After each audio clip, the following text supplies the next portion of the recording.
Well, welcome everybody to the March University Religious Forum. My name's Ben Gates, if I haven't had a chance to meet you, and I direct campus ministry here at IPFW and also at Indiana Institute of Technology down Anthony Boulevard. And this is the University Religious Forum series. This is a lecture series that we have sponsored now for the 18 years that I've been on campus, and it's always very, very interesting and entertaining, and I have no doubt that today will be equally so. Before I introduce the topic and our panelists, let me just say that if you're with us today, there's material on the back table about campus ministry if you don't know anything about us. We have one more University Religious Forum lecture this year, and it's listed on the schedule in the back. We have two of our newsletters back there full of pictures about our ministry, and I would encourage you to take some of that information. The last University Religious Forum will be the third Thursday in April, and if I'm calculating correctly, that's the 16th. So you send your taxes in on the 15th, and then you come to the University Religious Forum on the 16th. And if you do, I will be actually doing the lecture that day, and I'll be talking about serving and ministering to the largest ethnic minority group in Eastern Europe, and that's the Roma or Gypsy people. But the really exciting thing is that part of that presentation will be a videotaped interview I did with our friend Dinko Zlatarov, who directs Care for All Ministries in Bulgaria, and he will be talking about the ministry they engage with the Roma people, planting churches in Sofia and Stara Zagor and other places. But if you think gypsies are just fortune tellers who travel around in wagons, then you need to come on April 16th and get the true story and find out about what you can do to help these people. So that will be the last lecture of the season, and then we'll take a break for the summer and come back in the fall. But today I'm very, very excited about the topic. I've been looking forward to this particular presentation for quite some time because it's one of real interest for me in my work with students here on campus. We're going to talk about the impact of social media on American youth culture. And hopefully what we talk about today will be of use to you if you're a parent or a pastor, somebody who works with young people. And that's probably most of us in one way or another. So hopefully this will be very helpful to you. I'd like, the format today is I'm just going to ask some questions, and our panelists are going to respond to those questions, and hopefully we'll have a lively discussion. But before we do, let me introduce to you who's sitting on the panel today. To my right and your far right is John Caulfield. He is the Chief Communications Officer here at IPFW.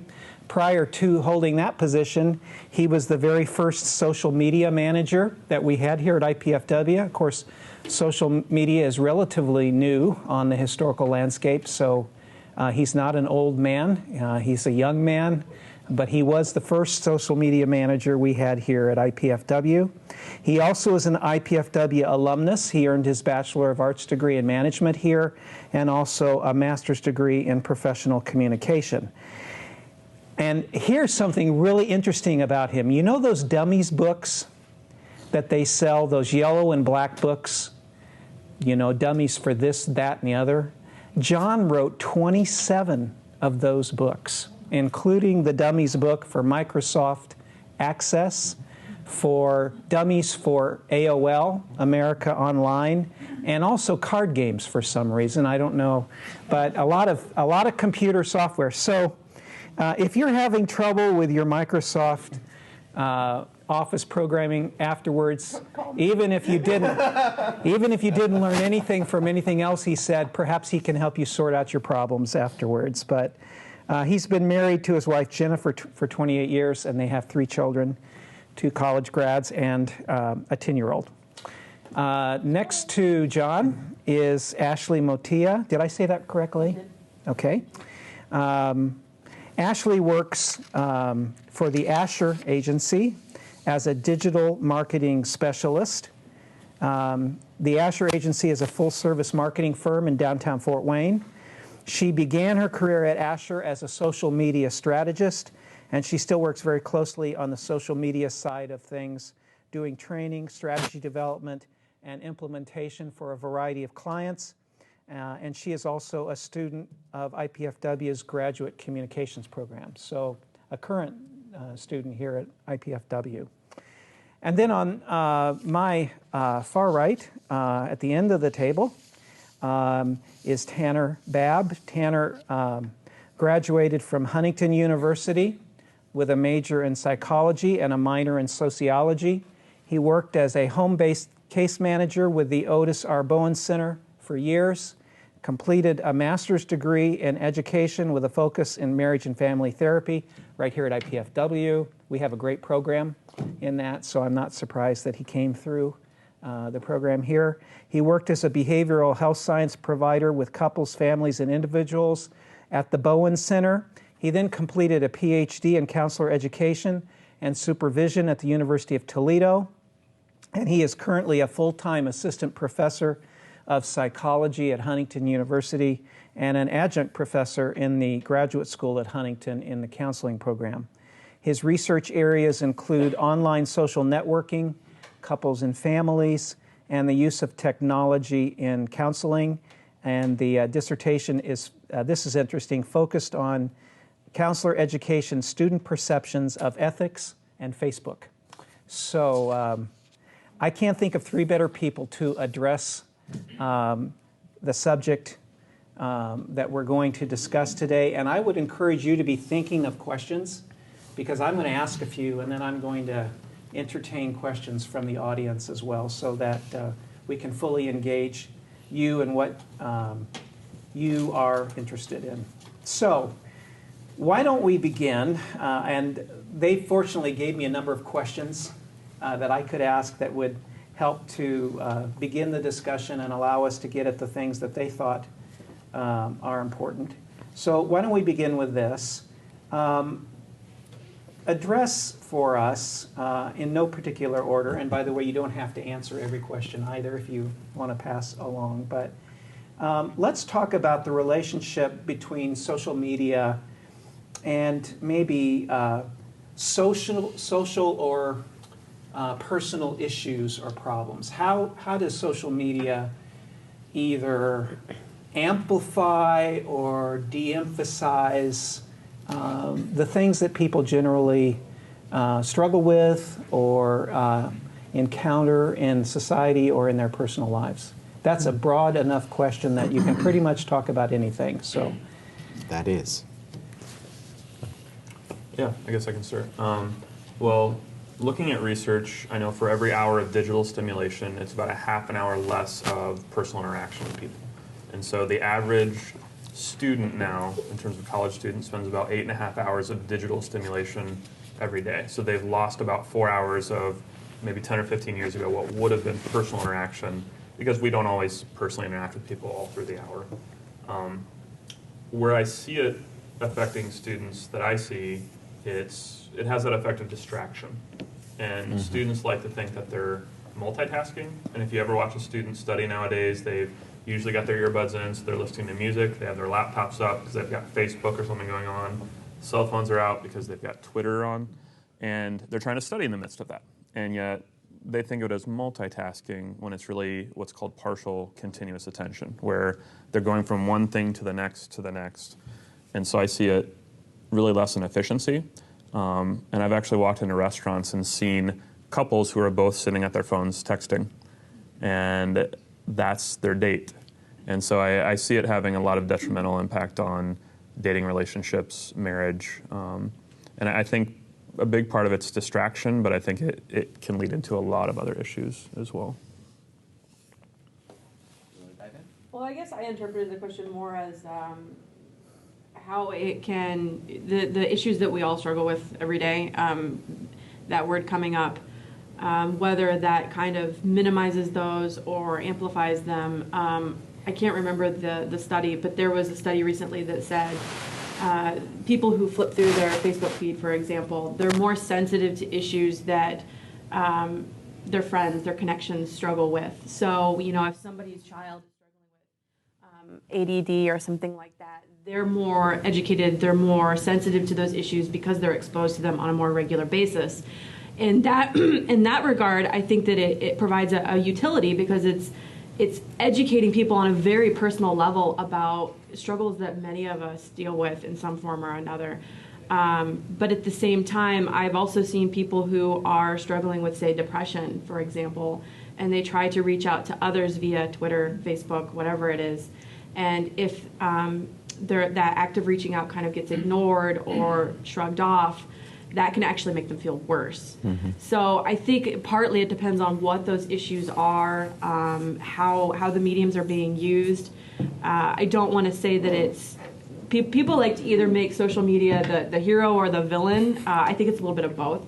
It really depends on how you use it, what the goal is, and the people you're connected to. But I know growing up, part of the reason I got into social media was I grew up in a very tiny town, Fairmount, Indiana, James Dean, woohoo. 2 stoplights, a grocery store, 2 gas stations, that was it. I didn't really feel like I fit in with those people. I didn't grow up there. My mom remarried, we moved. I loved living on a farm, but I didn't feel like I fit in. And back then, it wasn't called social media, it was chat rooms.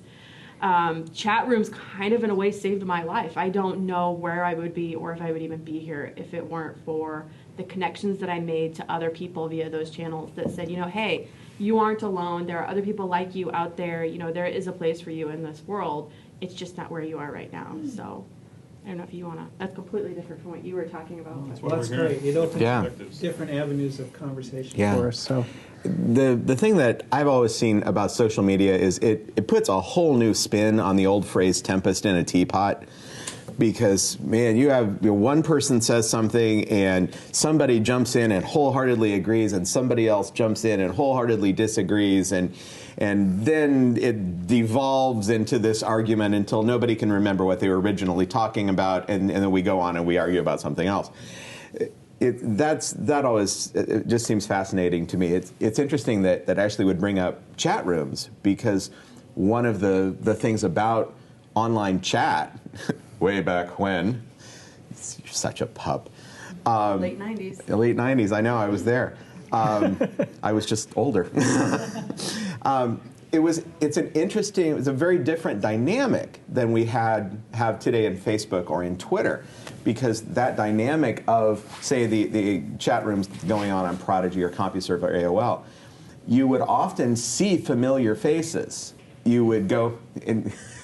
And just even thinking about that, no, you saw familiar screen names, but you're on part of it. It's the person, but you would get to know people over time because you knew that they were going to be on at a certain time, and if you got on then, they were going to be around, and you'd have these ongoing conversations. Today, from a technology perspective, Facebook is in much more control of what you see and who you interact with than say an AOL ever was. Because if I'm on Facebook and I'm thinking, well, I haven't heard from Jim or I haven't heard from Ashley for a while, I wonder what she's up to, I have to go and seek out their information to see what they've posted lately, because I can't really trust Facebook to show me what I'm going to be interested in. They're going to show me what they want me to see. So it's a different style of conversation, and I realize I'm now veering wildly off the original question. But kind of bouncing off both of these, social media, watching my own children go through college, they just graduated last year. And one of the things that just amazed me was the culture that we had in student life when I was going through college versus the culture that my son and my daughter experienced.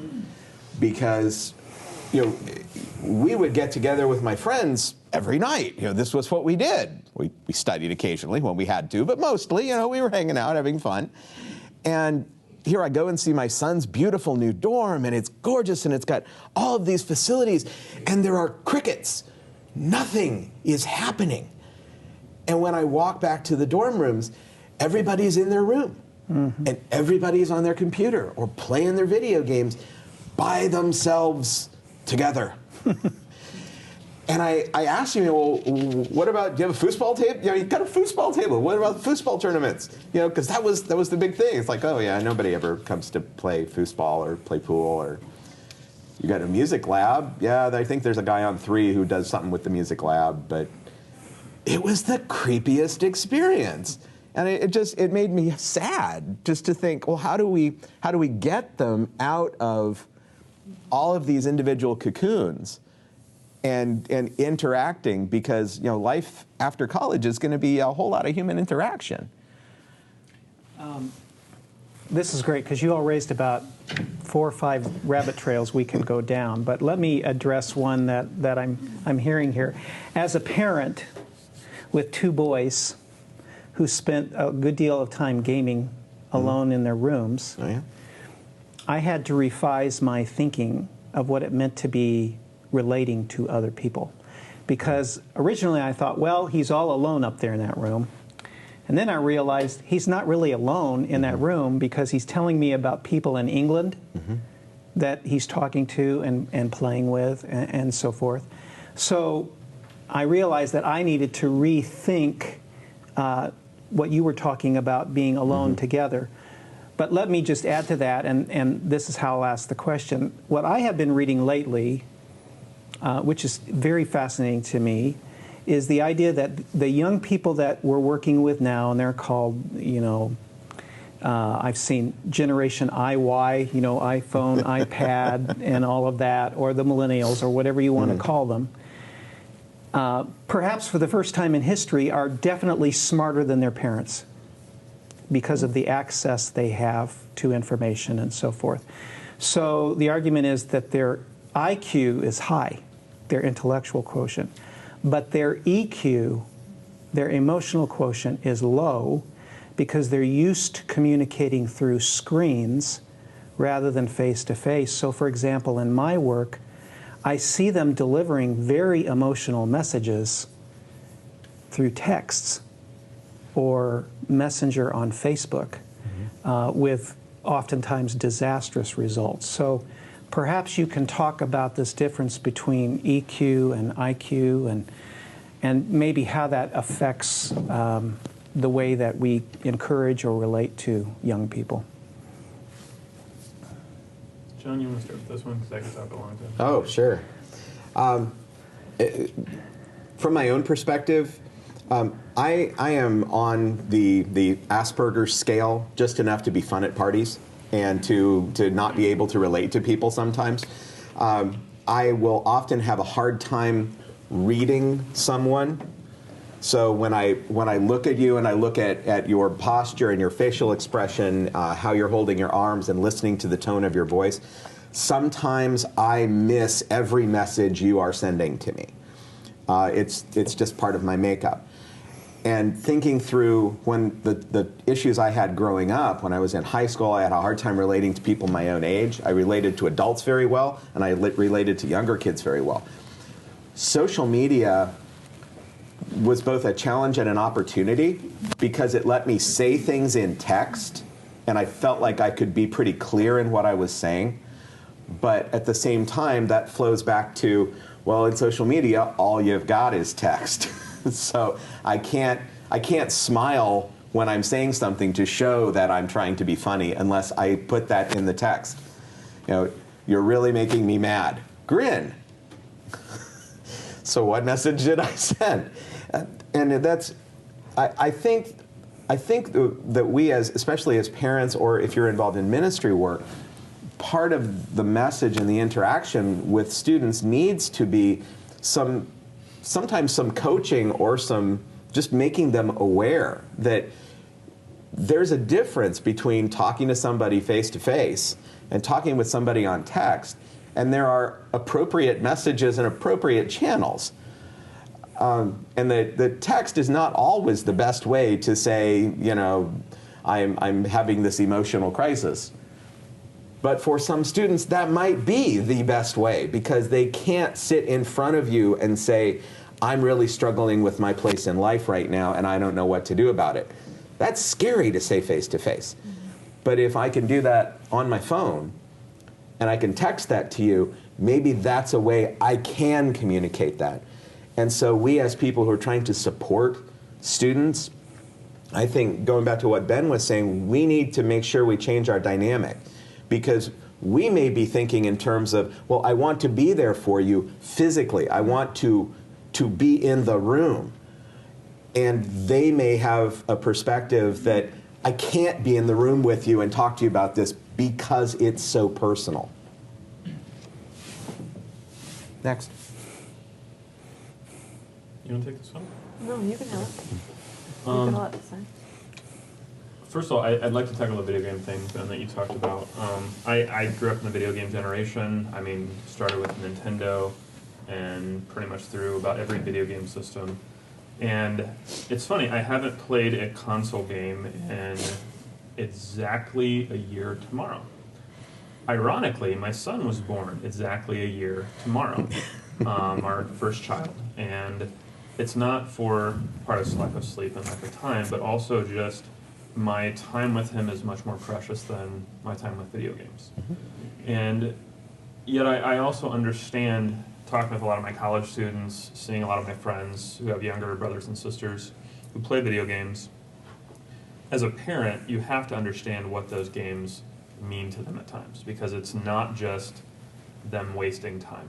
That's not how they see it, at least. Parents, it's easy to see that. You spend 4 or 5 hours playing a video game, you just wasted your whole evening. And like Ben said, there's connection there for a lot of kids, especially for kids that don't get social connection or acceptance anywhere else. Those screen names or those people that they chat with may be their one place to kind of relieve stress and to talk. Yeah. And if you want to understand what that means to your children, sit down and just, as hard as it is to watch Call of Duty or whatever game is being played, try to understand it. Well, what are you doing here? You know, and don't pester them, but just sit and watch them play for a little bit. Try to understand what's their context with that game. Is it a social connection for them? Because the danger of that is, if that's their primary social connection, it means that they're not going to have their needs met socially when they have real troubles or issues. Because those people that they're chatting with through those video games can't be there in certain ways for them the way that real life social friends could be. And so part of that is, as a parent, and this is tied into the other part of the question, personally I think a lot of it's teaching your kids to set boundaries with technology. Part of that is modeling that to them. I think when parents are texting each other all the time, it's really hard to tell your kids, well, don't text all the time. And so looking at your own behavior, do you have a time during the day where you put your technology away?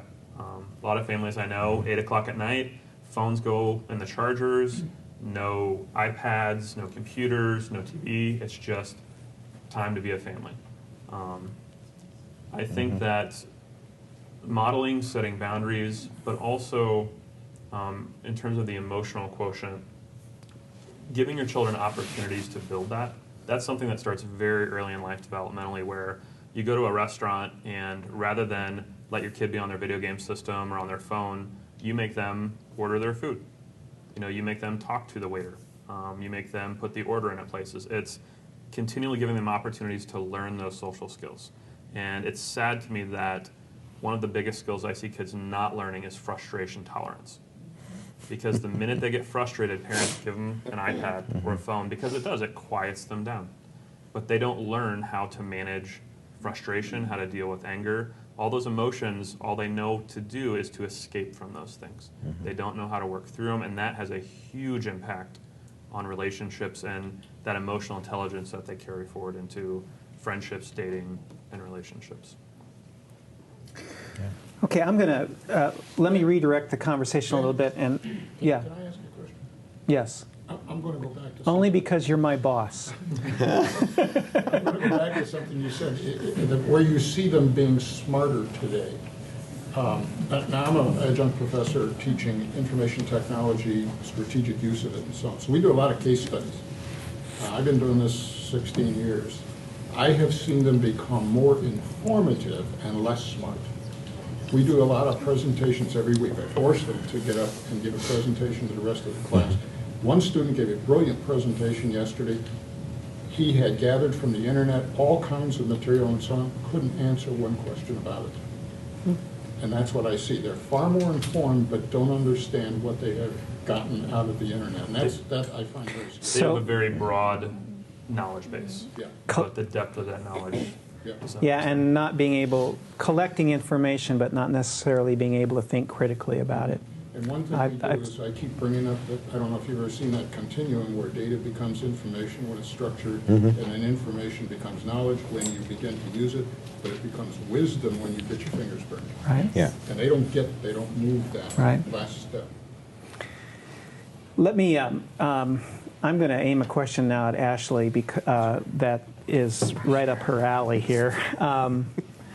And one of the questions that she proposed, which is an interesting concept, is the notion of personal branding, the way people use social media to develop a personal brand. Or to put it in other words, for example, I see it with students changing their profile pictures on Facebook and what that communicates about them, and all of that. So Ashley, maybe you can talk a little bit about how these young people either create or revamp a personal brand. And I guess along with that, the other thing that we can address is the authenticity of that. I know that studies say that so many students get jealous of others on Facebook because their lives seem so great.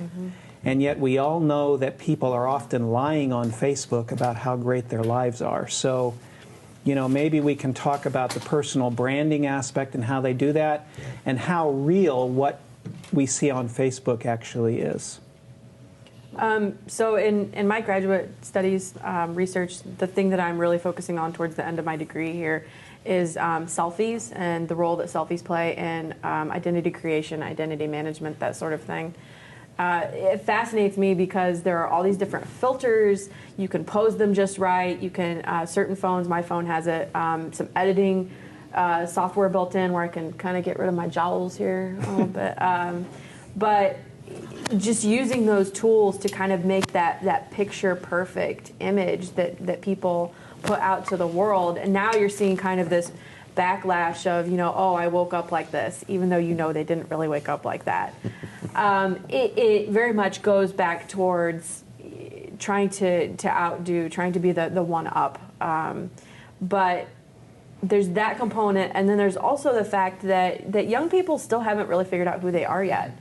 My significant other's son, he just turned 12, and he actually has golf tryouts tonight. And I was like, golf?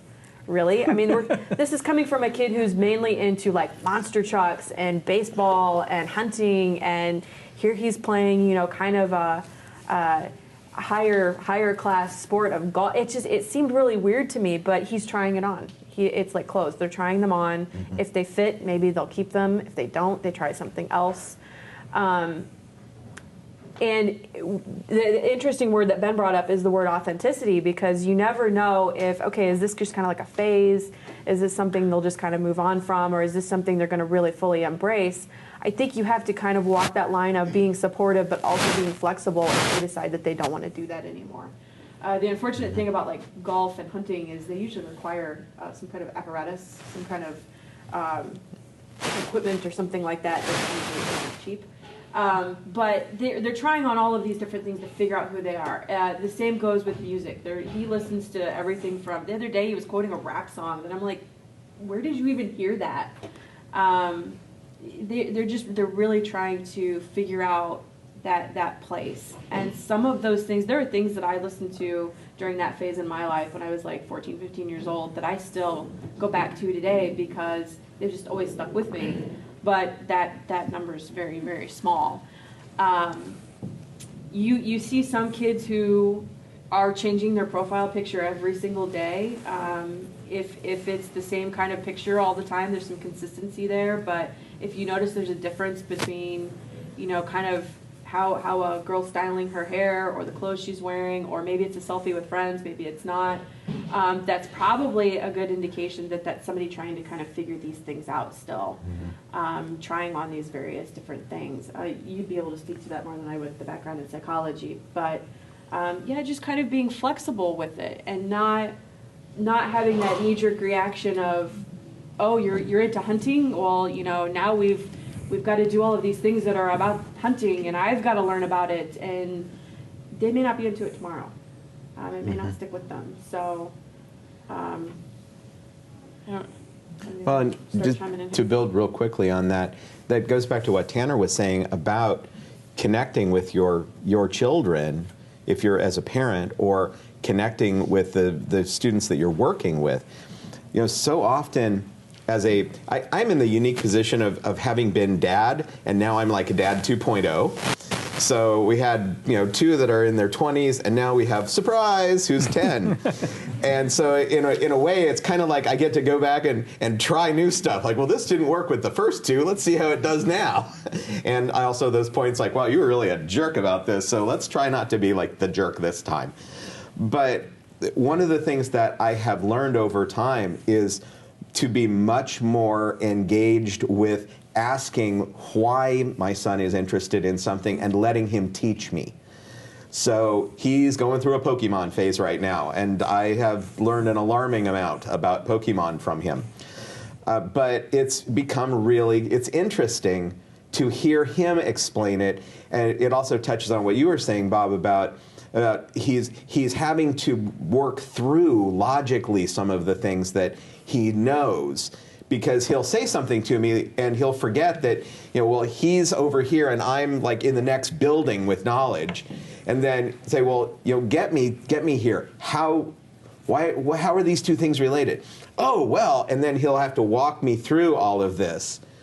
And it's been interesting to see the difference in the relationship that he and I have versus the relationships that I had with my older kids on those things. Tanner. Yeah, when I look at that question, part of what I see is everybody has needs. And when you look at your kids, they have the same needs that all of you guys do. The need to be liked and the need to feel competent. And everything we do, we're always seeking to meet those two needs. And for a lot of kids, when they post something on Facebook and they get 100 likes, it makes them feel really good. The danger of things like that, to where they're developing this Twitter feed and feel this need to, I've got to have something new. We know that along with things like texting, activate the pleasure centers of the brain. And this is part of the reason why texting can become such an addiction for people. It activates the same parts of the brain that gambling does. And you guys all know this, where if you have a job where you don't like texting, every time your phone buzzes, it sends a little bit of anxiety up there. Oh, somebody's wanting something. But if it's always friends, every time your phone buzzes or rings, you get this little happy feeling. And for a lot of kids or adolescents or college students, when they see somebody like something, it gives them a little bit of a happy feeling. The danger of that is if that's their primary way that they're getting those needs met, it means they're going to pour a ton of their energy and time and effort into doing that, to where they're always, and I don't know if you've had conversations with people where they're trying to find the perfect picture, like the perfect funny story, the perfect joke, and it's amazing to me, for as much as students put time into things like Facebook, they don't really know a lot about how it operates. Like when you post stuff at certain times, you're going to get a lot more feedback. If you post something at 11 o'clock at night, far fewer people may actually see that and read that and respond. But they're usually thinking in the moment. And so as long as that pleasure center of the brain is being activated, it's going to encourage them, the whole reinforcement, to do that more and more. And what I would encourage you to do is, if you see your child really pouring themselves into that, encouraging them to try other things, find other ways to build up their self-esteem, their sense of competence, make sure that they're a well-balanced child. I worry about kids where that's their primary way that they're getting those needs met, and especially with college students, where there's so many opportunities available to explore who you are through sports, through activities, through clubs, high adventure things, and you need those other ways to feel those needs being met. Along with what Tanner was just saying, the other big thing that I see in interacting with especially college students, but I've seen it with high schoolers, and now it just scares the living daylights out of me that we've got kids in middle school who are posting a lot of things online, is there is no sense of permanence. There is absolutely no comprehension that the picture that I took and posted, once it leaves my phone and it hits the online world, it is out of my control. And that picture can come back 10 years from now to haunt me somehow.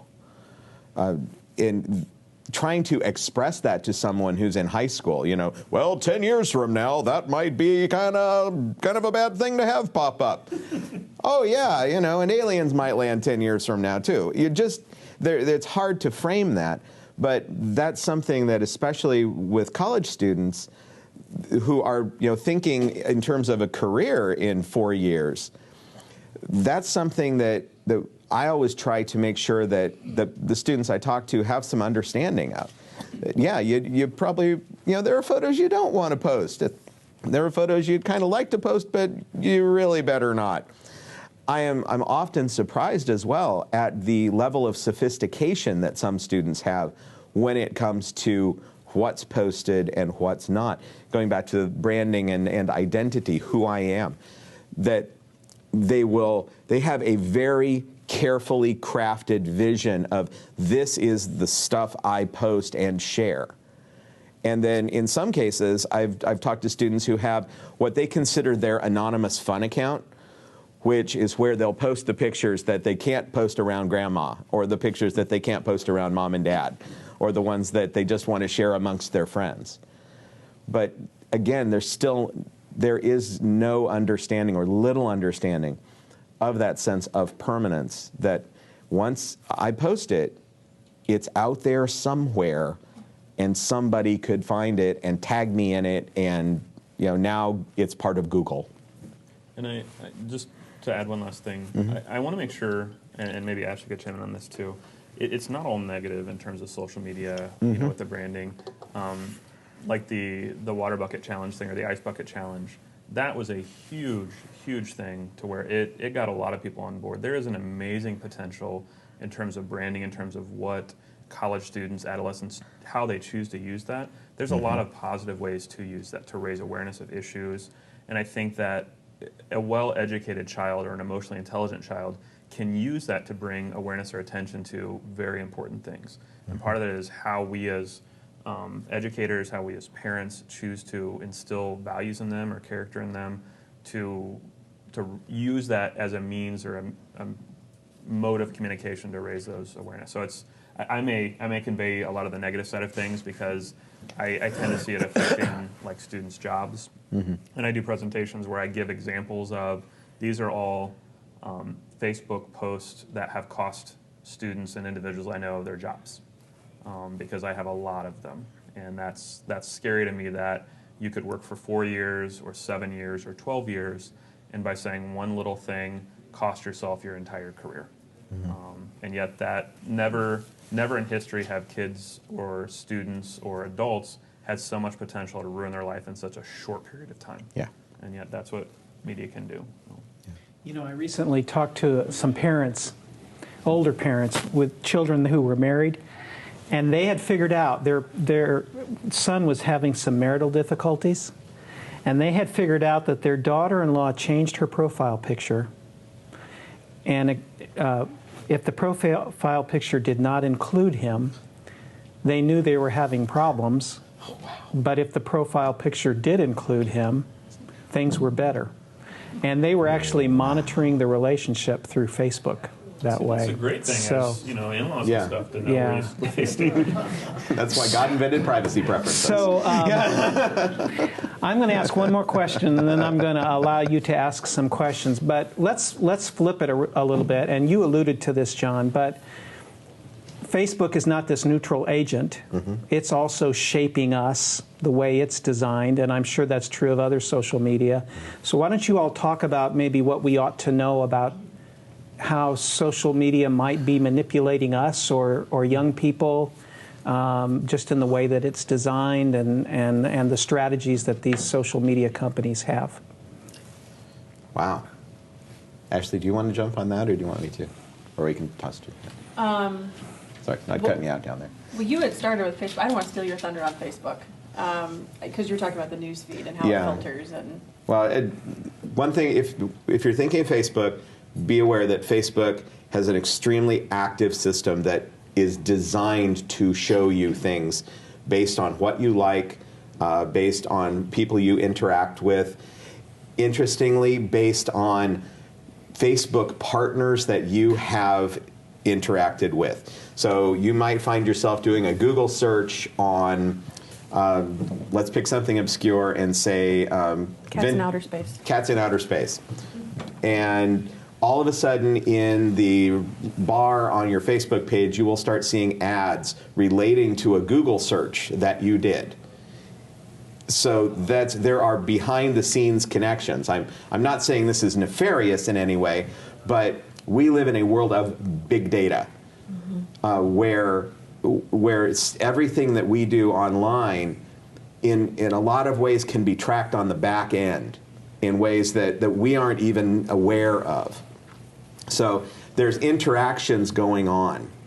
And those are the things, especially in the world of Facebook and the world of Google, where we're not really consciously aware of them until you do some odd search. And then all of a sudden, well, why am I all of a sudden seeing all of these ads? How did Facebook know that? The online games you play, often they will have auto-update features where they'll post updates helpfully for you. That, actually just got this in this card game. And I found out about that one by accident for myself, because one of my friends messaged me and says, "Oh, I didn't know you played this." It's like, well, I wasn't like telling everybody I was playing it, Farmville's not my proudest moment. But I had never posted about that. And then as I started digging into the preferences, I found out, oh, somewhere along the line, Farmville had decided it would post for me, helpfully. So I turned that off. But there's behind the scenes stuff that's going on, especially in the world of Facebook. So for Asher, we do a lot of Facebook advertising, and whenever I kind of walk people through that system of what that looks like and all of the drill down capabilities that you can target specific people for, they're astounded that Facebook knows that information. Facebook knows when you're getting ready to buy a car. It knows when you've just bought a house. It knows all of these things about you that you may have never actually directly told it, but it is gathering all of this information. Anytime you've started updating your status, like say you had a really bad day and you just want to go home and vent on Facebook, and then you get it all typed out and you're like, oh, I'm not going to post that, and you delete it. Facebook has a record of that. You have never posted it, but it kept it. Everything that you interact with your friends, everything that you talk about, it keeps a record of all of that. And it allows, it's great for advertisers because it lets us deliver content that hopefully is more relevant to everyone. But from a personal standpoint, it's pretty scary to know that it's the laundry list of things that it is tracking about people. It knows people's net worth. It knows their income, education level, even if you've never reported it. So from that aspect, I mean, the whole goal of Facebook is to get people to stay on the site. So if it provides content that is relevant to you, then theoretically that's more time you will spend on site, that's more content you'll engage with, more ads you'll click on. It's feeding itself. Twitter was always my favorite social network because it didn't really have that same feel to it. But Twitter has started to kind of have a more active role in putting certain content in front of people, kind of being more Facebook-y. LinkedIn has started doing that also. Everybody seems to be taking cues from the big Facebook of, okay, well, it's working for them. There's something here to be gathered for us. There's some way we can implement this same model in our system. So it's very much showing you what it wants to show you. And a lot of people complain, I don't see the things that I want to see in my feeds anymore. I don't see what's going on with my cousin out in California. I don't see, somebody just had a baby. I completely missed it because Facebook, Twitter, whatever, didn't tell me. That's why. It's showing you the content it wants you to see based on ad dollars, whatever it is. It's not, unfortunately. The way to get around that would be, my recommendation would be to make lists. Or on Facebook, you can star people so that every single update they make, you'll get a notification. If you have someone who updates a lot, that's probably annoying. But I put my mom on there, so I would not miss my mom's posts. Mom doesn't post that often, so you just get a little notification that says, Sue's updated her Facebook with this post. I'm like, oh, hey mom, you're online. Everything's going great. But yeah, it's a little scary, and I think that it's going to become even scarier. what John calls big data, it's relatively new. It's been going on for a long time, but this is the first time where, I mean, now it's kind of got this monolithic persona with a name attached to it. And I really think that, especially with the wearable devices, the integration with home thermostats and security systems, televisions, all of this, it's all becoming connected. Cars, I think that it's going to be even bigger. And somewhere there's going to be a big brother that is knowing every aspect of what we're doing, which is terrifying.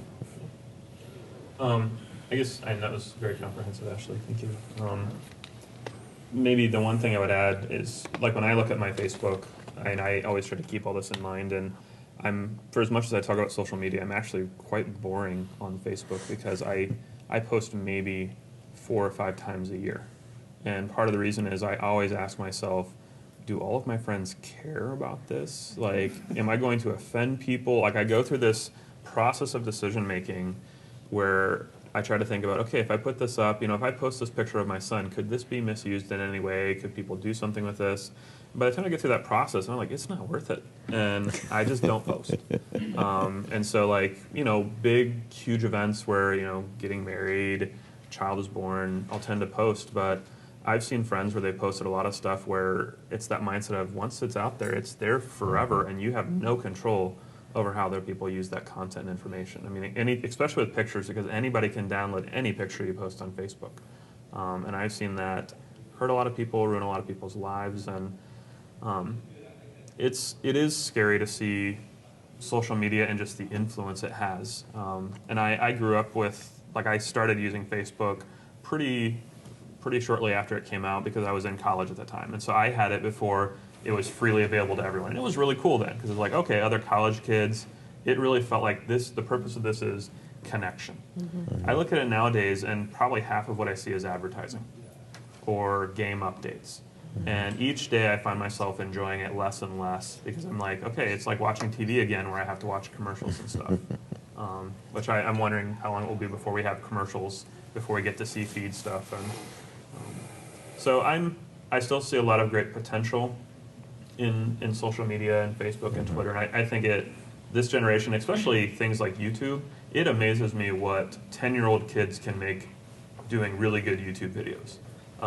More money than I make in a year. And there's a lot of potential with the branding, with other things for this to be a good thing. But I think we need to continue to educate everybody about the pitfalls, the dangers, and the potential there for it to go awry. So Tanner, you're saying that you're not taking pictures of the meal that you made last night? And it's funny, my wife, and here's just full disclosure, I was not a fan of Pinterest when it first came out because it was a big distraction for my wife. She's a very creative person, so she could spend hours scrolling through stuff. Yeah. I was not a fan until she discovered the food stuff on there. And the desserts that she has made, the meals that she has made, there are times where I will take a picture with my iPad, but I don't post it because it's like nobody else cares what I'm eating right now. Well, but I want to remember, so when she asked me, hey, what's a good meal to make, I can flip through my pictures and be like, this one. That's excellent. So yeah, I take it to a step, but I realize that not everybody cares about what I eat. Well, the fact is they may not care, but that doesn't seem to stop people because I just see meal after meal after meal that people say, look what I'm having for dinner tonight. So. Questions. We have about 10 minutes left. Let's try to, maybe we can answer quickly and try to get in as many as we can. Sure. Joanne? I'm going to show my age, but I've got 2 questions, and this goes along with the psychological part probably and the knowing who you are in Christ, and this is a religious forum, so I'm going to ask this. Mm-hmm. If kids are spending so much time trying to figure out who they are and trying different things on, is part of that because our society has taken a hands-off approach to religion and basically said the kid has to figure out who they are for themselves versus us teaching them who they are and teaching them that this family, this is the standard that we operate by? And the other part of that is if they're trying all these different things, and I went through this with my own kids, where are we not teaching them follow through? And I'm not saying that you have to do 9 years of everything you sign up for, but if you sign up for music lessons or sport or whatever, and 3 weeks into it you decide you don't like it, do mom and dad let you stop, or do they say, You finish the year, you finish the season. If you don't want to do it again, you don't have to. But we're going to finish what we start. Maybe what we can do here is maybe one person answer each question, and then if anybody else wants to chime in, they can. Anybody want to tackle this one? I'll take the psychological part of that. Yes, I think is the short answer. I think that when we look at what we're doing developmentally to kids, I think we're training their brains to have very short attention spans. And I think that parents can reinforce that by, oh, well, the moment you're not enjoying that, the moment you're not happy, let's try something else. And I saw a recent talk or story about being bored, and just how so many parents try to swoop in, and when their kids say, I'm bored, oh, well, let me give you something to do. And rather, we should be challenging them as parents and saying, well, gosh, that has to be really tough. You know, I'm sure you'll figure something out. And trying to put the burden back on them to learn those things they need to do to be successful. Because if you guys think about your childhoods, learning who you were occurs in lots of different contexts. Socially, when you're running around the neighborhood with other kids, you learn a lot about who you are. Sadly, computers and social media can't really teach you a lot of those things that make you really successful in life. And it takes some harsh lessons for kids to learn that. I see college students, kind of like you said, having lots of access to great information, but still struggling to figure out who am I by their senior year, because they have not had real life experiences to learn emotionally how they deal with certain things. And so I think as a parent, especially tied into that identity in Christ, I think the more opportunities and experiences that you engage them in, and that you teach them things like follow through, hard work, jobs are a great opportunity to learn who you are. And I think the earlier that you can get a kid in a job and working, that alone, you don't have to do anything as a parent, you just let that be the teacher for them. Doing mission trips with your children is a great opportunity to teach them things, to have things internalized. And I think it's not just telling them what they need to do. A lot of times it's doing those things with them and modeling those things with them. Because you can tell them, hey, an identity in Christ is really important. If you don't model it for them, it's hollow. Yeah. Okay. John?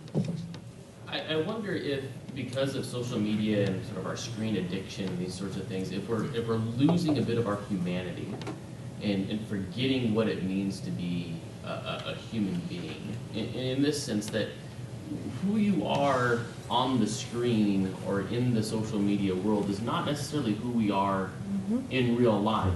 And we're forgetting that at times. We're portraying a persona of who we want the world to think we are. And yet when we live our day-to-day lives, we recognize our own hypocrisy and that this is not really who I am. So we talk about an identity crisis, you know, who am I and what am I doing? There's a bit of an accountability to being face-to-face with a person that's not there when I'm posting something on the internet. And I'm wondering, just in your experience, if you've seen this, because I've seen it with my students a little bit, that they will say things online to somebody that they would never say to someone face-to-face. And I think it was Jimmy Kimmel or somebody who did something on this at one point where people were upset at one of the New York Yankees baseball players, and he put like a poster of them and had them just like go off on this person, and then all of a sudden the person actually stepped out from behind the poster and was really there, and they're like, oh my gosh, you know, and they were freaked out because they know that what they were saying to the image is not at all what they would do if the person was there in real life. So I wonder how much of that is teaching our kids, or are we losing part of our humanity in the fact that we're dealing with each other through screens so much? To borrow a quote, the short answer is yes.